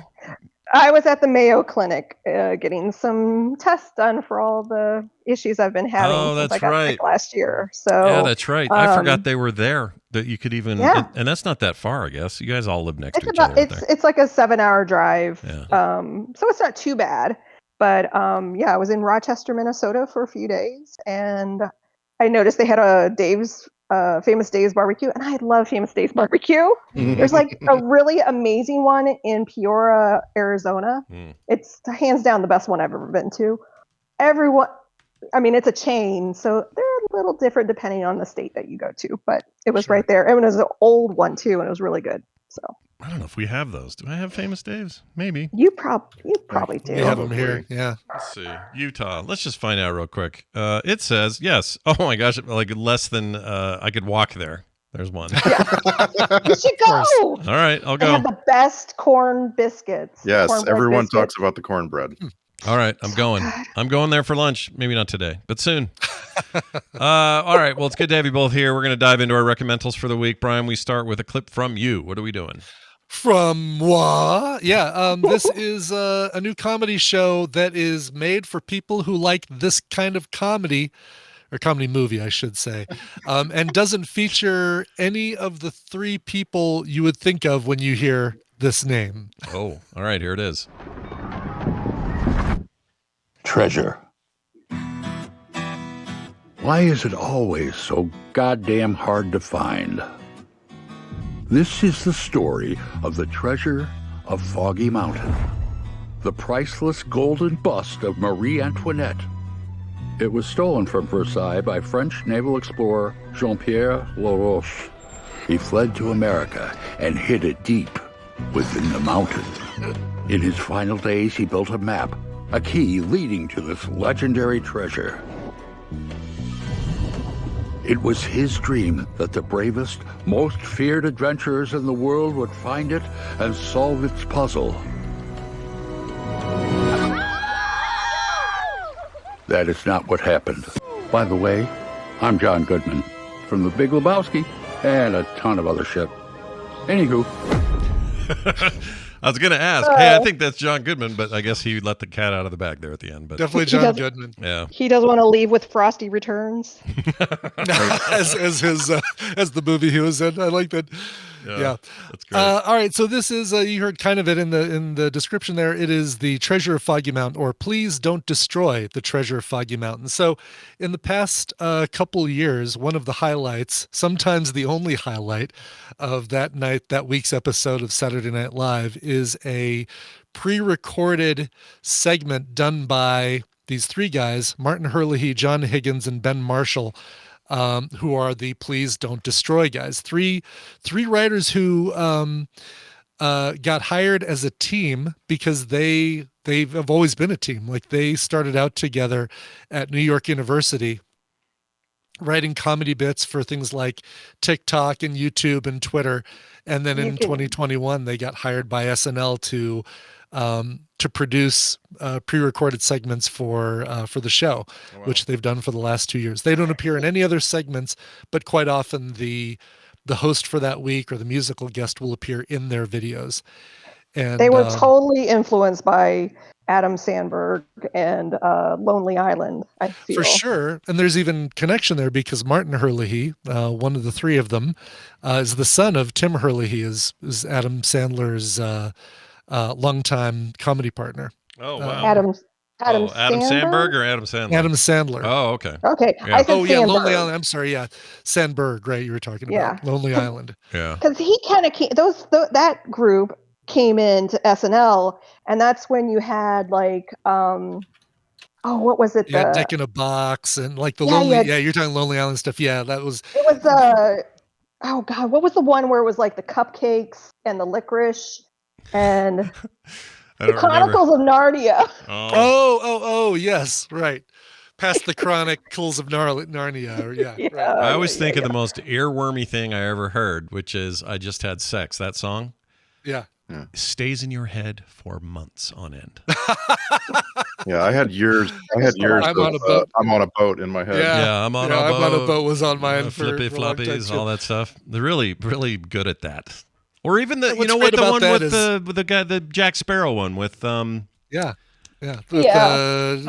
Bolton. Michael Bolton. It's an amazing song. It's so good. Yeah. Anyway. So all of that, nothing to do with the Please Don't Destroy guys, except they were all on SNL together, or SNL. They were, not you even get together. the feeling they were totally influenced by that whole era. 100%. Absolutely had to be influenced by all that Lonely Island stuff and the Andy Samberg stuff. Yeah. So this is, if you have been watching SNL and you like me, you find those segments to sometimes be the only funny thing in that night's episode, then this movie is for you. It is a fictional story about the three of them going after the treasure of Foggy Mountain, a bust of Marie Antoinette that you heard John Goodman describe there in the intro. By the way, we'll be working at the Genius Bar shortly, and I can help you reformat your iMac. By the way, internal episode connection. Please Don't Destroy's sketch with the Bad Bunny episode of Saturday Night Live was amazing. They had Bad Bunny come in and pitch a Shrek sequel. It was so freaking good. That was so funny on the fly, and the fact what they're able to produce in that amount of time too with that whole thing is brilliant. So got them hired. Those are worth seeking out actually. Oh, yeah, Where's the movie streaming? This Because is I want to see streaming this. on Peacock. Okay. It's called Please Don't Destroy: The Legend of Foggy Mountain. In addition to John Goodman and, of course, the guys you hear there, you also get a weird a cameo by Galen Matarazzo from Stranger Things. Who is? Oh, okay. I know who that is. Conan O'Brien as the parent, as the dad of one of the. That's where I Please saw Don't that Destroy clip. guys. I could not figure out why Conan O'Brien was a dad in something. There's a clip floating around on TikTok or somewhere, and I went, "What is this?" And I never. That's it. Yeah. Okay. That's it right there. All right. And even Bowen Yang. So if you like Bowen Yang on SNL, I love Bowen Yang. Yeah, you'll like him in this as well. This isn't. I'll tell you right now. This isn't for everybody. And even if you're a fan of Please Don't Destroy, about 80% of it hits. About 80% of it lands really well. About 20% of it is like, okay. But the good news is, they kind of treat it like the skits where it's, let's do all the funny things related to this tent, or let's do all the funny things related to this weird hawk that is part of the movie for some reason, or let's do all the things related to that. So if a joke doesn't hit, you don't have to wait too long for them to move on to something else that's going to be funnier. And like I said, it's about 80% of it for us actually had us laughing and sometimes even out loud. Wow. I'm glad you recommended it. I would never have watched it because for some reason, since we talked about this on Film Sack, I've been tracking the differential between audience score and critic score on Rotten Tomatoes. Oh, yeah. I haven't even looked at what is on there. It's one of the highest I've ever seen. Oh, really? It's highest differentials, you mean? Differential, right. The audience score is 54 points higher than man. the critic score for this movie. Yeah. The only bigger one is Five Nights at Freddy's. It's 57% higher audience score than critic score. I think both of those are going to be for the same reason, that the people who are typically going to see it or watching it and reviewing it are the people who who are fans of the material. Five Nights game fans are watching the movie and saying, oh yeah, it's a great tribute to the game, whereas critics are like, I don't know what this Chuck E. Cheese bullshit's about, but it sucks. It's so funny. Mateo loved that movie. Yeah. And Mark was like, I was in pain the whole time. I remember him. He was on Twitter or Threads or something. He was talking about He's like, oh my God. Wow. So it kind of goes along with like the what's the police Police gosh. Academy? No, it was the movie based. They came from the comedy troupe, but it's about troopers, super troopers. Super Troopers. Yeah. Yes. Whereas if you didn't like that comedy group's style, you probably weren't Yeah. going to be a fan of the movie. Same with Kids in the Hall, Brain Candy. Brain Yeah. Candy. Yeah. Broken Lizard. Yeah. If you don't like that comedy group's style already, you're probably not going to like the movie. Monty Python, great example, right? Yeah. I saw someone say, I can't remember where I saw it, but I kind of agree that the movie Hot Rod was 15 years too early or too late. Like for its time, everybody at the time it was like, what the hell is this? But it would fit perfectly today. It would do better today than it did. Yeah. My kids, my girls in particular, they think of that movie as the greatest movie ever made. They love Hot Rod. Oh, really? Yeah. Cool Beans, the Cool Beans. They were scene. the right age for it. I think they just happened to be of age for it, and that cracked them up every time they saw it. So Did anybody ever come up with a name for the Thomas Lennon, Robert Ben Garant, Carrie Kenny? The Slate, like the Slate group, right? Or is that different than the Slate group? I don't know. I've never heard the a name Reno for them. 911 group. Oh yeah, that's the same group. Yeah. I love them. Yeah, it's kind of the Slate because that's they did the camp movie. God, right. what was it called? Wet Hot American Summer. Yes, Wet Hot. It was kind of like that group of people. Oh, but those guys have a name, The State, right? Yeah, The State. The State. I'm sorry, not the Slate. The State. The State. That was the MTV SNL type show. It was a sketch show. They're an empty state. They're a blank state. I love those guys. I could watch Reno 911 on repeat. I love those guys so much. Well, all right then. This seems like a good one. Peacock, everybody. Get that there. Yeah. Let's roll over to Nicole. Nicole, you've been holding on this one for a while, and I've been holding off seeing it because I wanted to hear what you thought first. So, what do you want to do? Yeah, I've been holding on to this for about 3 weeks now. Yeah. But it's great. I absolutely loved it. It's streaming on Hulu. It's about an actress that we've already talked about. It was kind of funny because I think it was right after we talked about her. I watched this movie and I'm like, much better. A much better role for her. Yeah. I'll let you play the clip. All right, well, here's the clip. And your time starts now. What is the square root of 196? 14. Ron. 14. Correct. How many hearts does an octopus have? 3. Ron. 3. Correct. What? Spice is derived from Crocus sativus? Saffron. I feel like an answer hog, but saffron. Correct. Carbon dioxide. Very good. Wellington, New Zealand. Correct. Saturn. Our American cousin. The equal sign. Harry Potter. The Hobbit. Correct. Darn. Ron, please list for us the gods of Mount Olympus. Aphrodite, Apollo, Ares, Artemis, Athena, Demeter, Dionysus, Hephaestus. Hey. Why haven't you gone on that show? Are you scared that you would win so much money that people would try and kill you for it? You know, that's a thing with lottery winners. I recognize Jason Schwartzman's voice in there just because I just saw him in the Hunger Games thing. Yeah. Schwartzman's in there. Any other ones you recognize? Yeah, Will Ferrell is the host Will of the Ferrell, thing. He's the game show host. That cracked me up because, that's just like them saying, what if we took those Jeopardy things and put him in a role that's just like that? I love that. I'm with you on the whole. I'm with you on the whole Awkwafina. She can drive me crazy in some things, and then sometimes I love her in things. So Did which you is watch this? Movie yet? No, I haven't seen it yet. I've been waiting for you. Okay, so the name of the movie is called Quiz Lady, and Awkwafina is the girl that you heard answering the questions of the quiz. So she is wonderful in the movie. I loved her in it. Her sister Sandra Oh was also in that clip, and she was like, why haven't you been on this movie? So it's actually kind of a little bit of a sad story because Awkwafina's character is just kind of invisible to everyone. She's incredibly smart, but she doesn't really have much of a life. Her life revolves around taking care of her dog, Mr. Linguini, and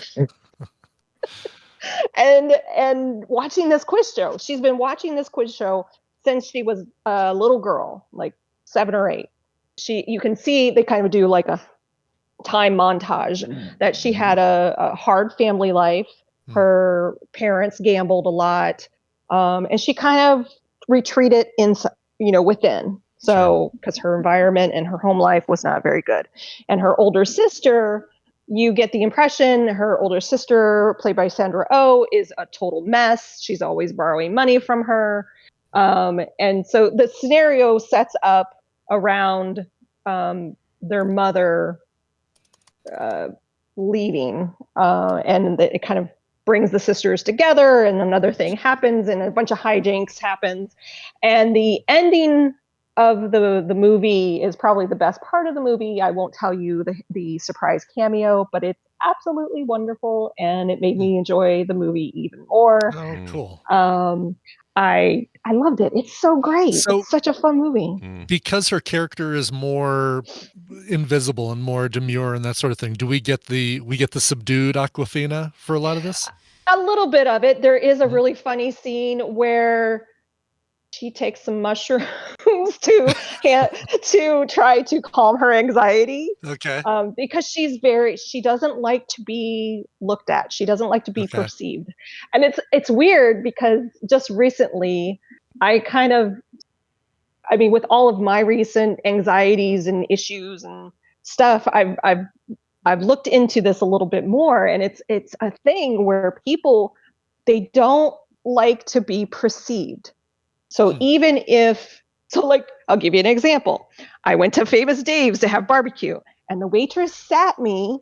It was weird because there weren't many people in the restaurant, but she sat me in a seat where a guy was on the other side looking right at me. And it made me so uncomfortable. It made me so uncomfortable because I'm like, I don't want you looking at me while I'm eating. Oh, that was the same thing would happen to me. Regardless, I don't want this. But there are people like her. She gets really uncomfortable, and that's why she doesn't go on this game show. But she's incredibly smart, but she is afraid of the world, afraid of her environment, and it's the people and things in her life that kind of push her out of her comfort zone. And that's the journey of the story. So Sandra Oh actually is an executive producer. So I was watching an interview about her talking about the characters and kind of what motivates them. And I really enjoyed, it's called Quiz Lady. So and she becomes who's Paul, the quiz lady. Who's Paul Rubens play? Because it looks like one of his last roles here. What does he do? Stop it. What? He's in there. I'm gonna guess that she said something like a couple minutes ago. Oh, did I miss it? Okay. Oh, I missed it. Read on air, Rubens. All she said was there's a surprise cameo by somebody. It's just in the IMDb. It's in the IMDb thing. It's not like it's hidden or anything. But when you look at the cast, it doesn't show him at the top. They put him at the bottom for a reason. Well, he's only four. He's only four down. He's right in the middle. He's not at the bottom. I'm looking at the Google cast. All right. How about Tony Hale? Is he safe to talk about? Oh, Scott, dang it! Oh, how many of these are you gonna spoil? He plays.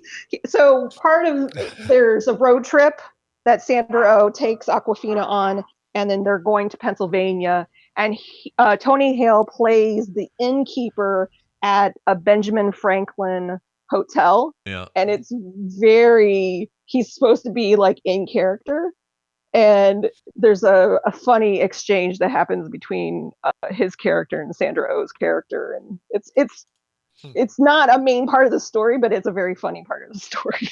Well, cool. I like him a lot. Actually, just watched Holland Taylor. She's very prominent in the most recent season of The Morning Show, which I'm really enjoying. And it just blows my mind. It's a romance for the ages. I guess that might be a funny way of saying it, but that she and Sarah Paulson are a couple and have been for a really long time. Holland Taylor plays Awkwafina's neighbor. And she's a very grumpy neighbor.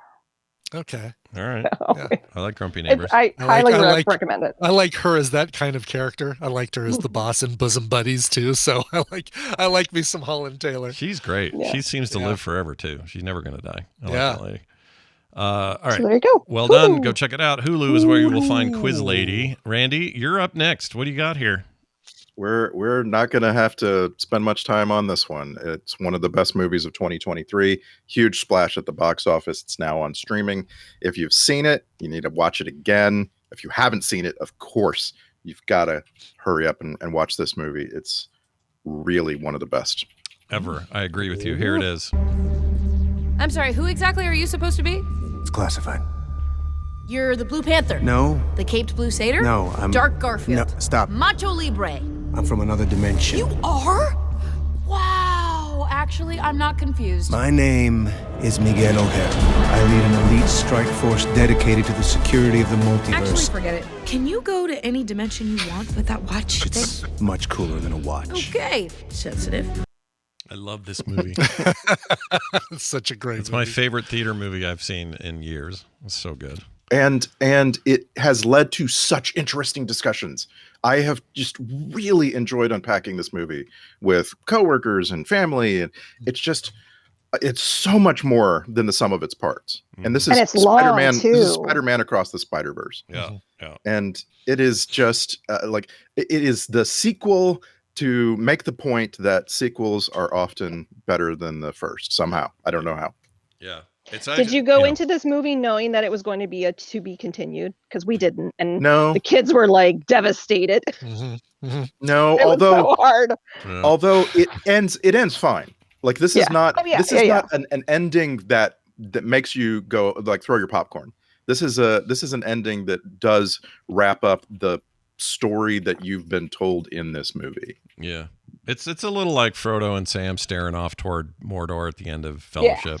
Yeah. Where you're like, oh shit, there's more to this. I gotta wait a year. I don't want to do that, or however long it's supposed to be between these. But yeah, this movie's so good. First movie that Ava actually sat through, and it was a long movie, and she was just captivated by it. Yeah. It's easy to see why. I mean, I can't imagine if I was a kid and these movies existed, I would lose my mind. Like, we had Star Wars growing up, and we had, and all that kind of stuff. We had a great run of amazing things that defined our young people time. But if you're a kid now and you see these two Spider-Verse movies, what level of Cloud 9 are you even on? God. Yeah, no kidding. Oh my gosh, dude. Well, and then you have the Teenage Mutant Ninja Turtle that kind of has the same feel for art style. Yeah, that thing's awesome too. Well, I've only seen a chunk of it, but I need to finish it. I'm told that the little one, Van, wants me to sit and watch that whole thing with him, which I am very happy to do. But he wants to do like a whole afternoon where it's that, Mario, and then about 10 episodes of Bluey. That's how we do things. Nice.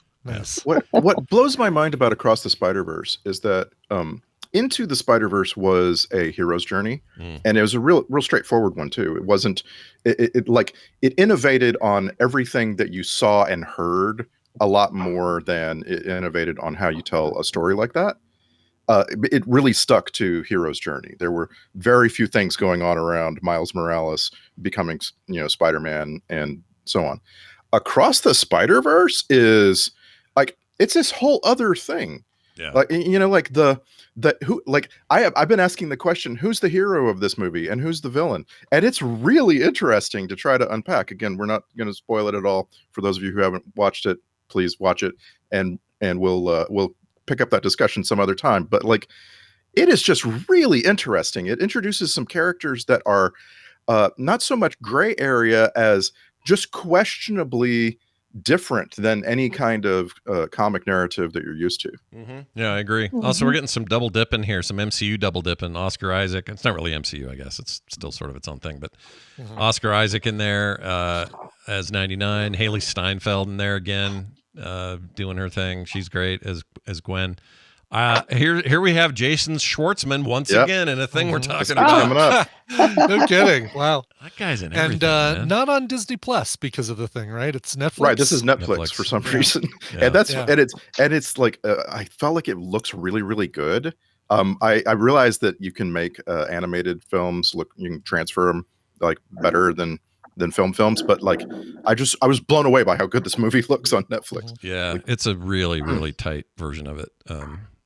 We saw it playing briefly on my OLED TV. Now you're making me want to just go watch it. I'm in the mood now. Well, you should watch it again. Like I say, there is so much in depth in this movie for you to kind of realize and discover. Like the movie shows you a bunch of action, you know, but the story underneath it, if you give yourself a moment to think about, it's very complicated, you know? Yeah, no, it's awesome. If you haven't seen it, you're crazy. Watch it. If you have seen it, watch it again. All right. Like I just asked a question yesterday. Like, what was how would you characterize the relationship between Miguel O'Hara and Gwen Stacy, which you hear the very beginning of in the clip I played, and it's like, wow, I don't even know. Like, that's a very interesting thing that you don't often get in comic books.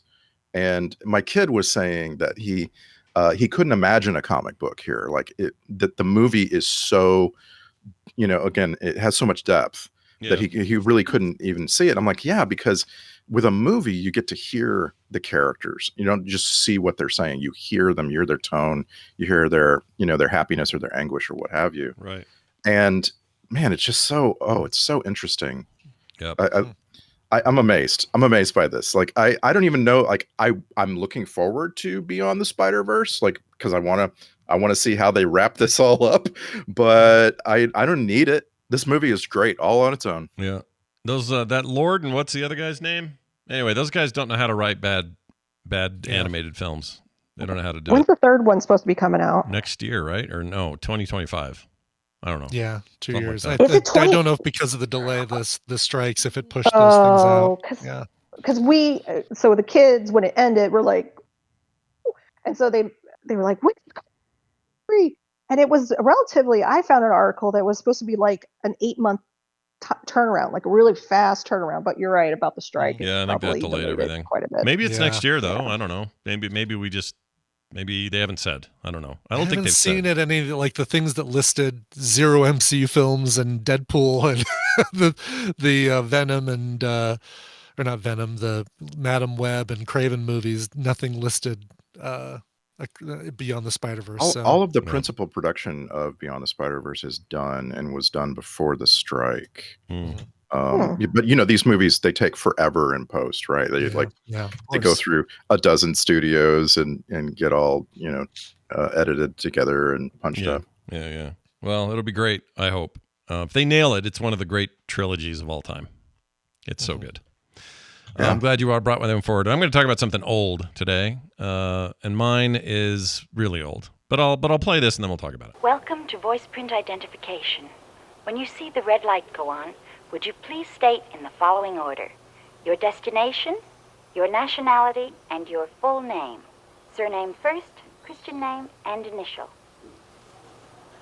Moon, American, Floyd, Haywood R. Thank you. You are cleared through voice print identification. Thank you. All right. I use that clip because this movie has very little dialogue in it. And if you've never seen it, you do yourself a favor right now and watch the version that's on Amazon Prime called 2001 A Space Odyssey. And you might say, Scott, that's a famous film. Of course we've seen it. I'm not sure I've ever seen it. Yeah, oh my gosh. 1/4 of the recommenders haven't seen it. Oh my gosh, you should see it. It's really worth seeing at least once. It is very long, very slow, and very beautiful. It is one of the most. It's one of the most. I know, right? It's one of. It needs to be though for what kind of movie it is. But there is such an amazing transfer over there on Prime Video. I don't know what happened. There must have been a recent restoration or something, and this is a 4K presentation of that. I've never seen it look so good. Looks insanely good right now. So for whatever your reasons, if you never watched it or didn't see it or whatever, this thing looks like it was filmed yesterday. In terms of like the quality of the transfer, it's beautiful. Speaking of really beautiful transfers, like Randy was talking about, it is really something. I did not expect that. What I went in to watch it was just like, well, I haven't seen this in a while. Let's just have this. Let's watch this. And I've been thinking about Kubrick and his whole career and like the highs and lows and all that. And man, this thing is a trip. And I'll tell you what, so it was 1968. This is old as shit. Right. Yeah, the older special, than us. And the special effects of that time were nowhere near what we would soon get with Star Wars and other stuff a decade later. This thing somehow holds up. I don't know how they did it, but all the space station stuff, all the ship stuff, the planet stuff, and even the trippy fly into the void and see all the weirdness before he comes out into that bedroom thing toward the climax of the film. All of that looks so good, even today. And it holds the hell up, man. Now, I will say, if you're a person who gets sleepy watching some slow rotating docking sequences, like that's the kaleidoscope is what does it for me. I need coffee before I can watch that segment. Yeah, it's a lot, right? There's a lot. Yeah. And if you're put off by that stuff, maybe this isn't for you. Like as a kid, I hated this movie as a kid. I hated it because they're so boring for a kid.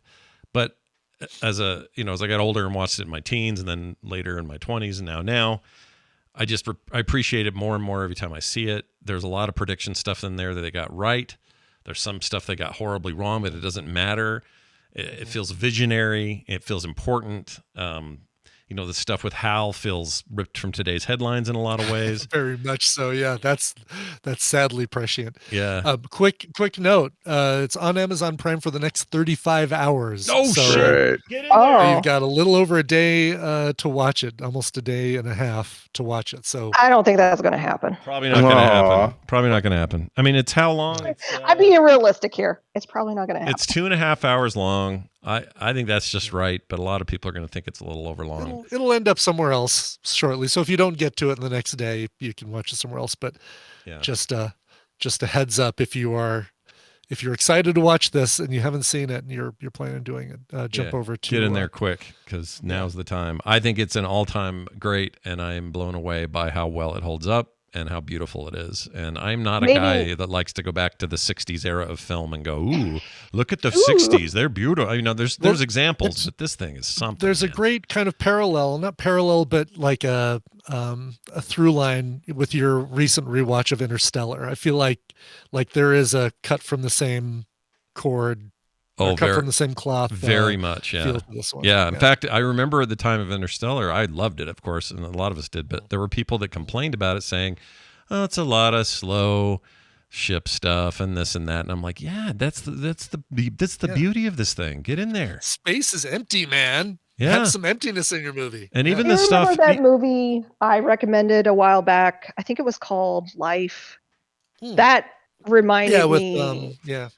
It was Ryan Reynolds made or somebody in that one? No, it wasn't Ryan Reynolds. It was an actor I've never heard. Jake Gyllenhaal? No, it's no famous actors were in it. Oh, then it wasn't Life. Let's see. Yeah, Life had Gyllenhaal. I mean, it was made by a band, and it's about a guy that gets he's in space, not all the way in space. He's kind of he's in that atmosphere where you still have gravity, I guess. I don't know, because he has gravity in the ship, but like everything ends, life on Earth, and he's stuck up in this space station by himself, and so it's him in space going slowly insane. It's not, but it was not made Moon, by a band, right? It's not Moon. You're not thinking of Moon. No, not Moon. It's like I thought it was Life, and it was really hard to find. It was on Amazon Prime, and I can't remember the band. It came from a song that this band created. Devolve says Angels and Airwaves made the movie. It's called Love. Yes, Love. I knew it began with that would be hard. That would be hard to find. It's hard to find love on the internet. it would be hard to find that movie. Let's see. But it was very. It was very boring, but very. I watched the whole thing. It was. I recommended it a long time. It's been a long time. We were still in Colorado when I recommended it. Yeah, I'm having a memory of this. There are so many movies called Love, I can't actually freaking find it. It's hard to find it. Oh, there it is. It's the one with got a little astronaut on it. That one is currently on Amazon Prime as well. Oh, really? Yeah. Yeah, it came out in 2011. I'm in the mood for this shit right now, so maybe I'll watch it. There you go. Watch it. Yeah, I've been listening same to vibes as 2001. Okay. Yeah. I kind of want to revisit 2001 or what was it? 2010, the year we made contact. Is that the one? Yeah. I kind of want to revisit that just to see if the tonal shift. I know we saw it for Film Sack, but that was like the second. That was episode. like a third or fourth episode. It feels like a Film very Sack, early, yeah. but I kind of want to go back and just see what kind of tone shift it makes. But anyway, that thing is that That thing is on Prime. It is great. It is old but holds up. I think if you have never seen it, you owe yourself to at least check it out. The question I always want to ask is, do you think it's Kubrick's best film? When I first moved to Austin, I joined a little film club and watched all the Kubrick movies, right? And then had the discussion, and everybody thought 2001 was his best film, and I really thought it was Full Metal Jacket. I'd put The Shining above both of those for me. Yeah, me too. Personally. Same. Yeah, that's a hard one, man. I think I'd put oh my gosh, probably would also put The Shining above that. But that's a fight at the top. I think A Space Odyssey is pretty close to being his best. Really? Wow. Yeah, okay. I like it a lot. Spartacus is pretty good. That's really old. I need to find a group like that, Randy. I like the idea of a little film snob group. It's something. why not? I feel like it's something you could do in your 20s. Well, I guess we kind of do it right. I mean, that's kind of what we do here. I mean, sure. Yeah. Yeah, that makes sense. Nobody's saying Eyes Wide Shut. Okay, fine, sure. Yeah. That was a weird movie. Actually, I'd put a enjoy Clockwork that. Orange up there too, near the top. Oh, that is a good one. Yeah, that one's good. Barry Lyndon's pretty good. He's got a lot of great movies. Seen Barry Lyndon. What's the one with the Cold War one?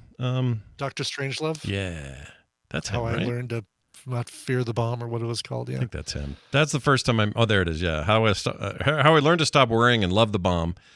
Came out in 1964. That was his movie before Space Odyssey, but that thing left a mark on me, man. That thing, I don't know. He's a genius. Whatever. All right, Scott and I have made a deal. Scott's going to go watch Spider-Verse. I'm going to watch 2001. All right, good. We made a deal.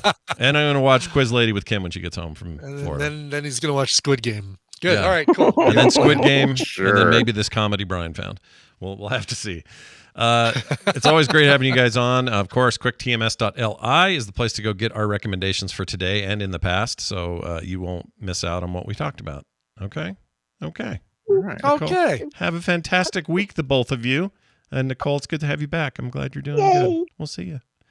All right. There they go. There they watch them as they go. Watch them as they go. Interesting, like the Rotten Tomatoes, they've got all of the Kubricks sorted. Are they sorted? I can actually click them and sort them. No, I can't.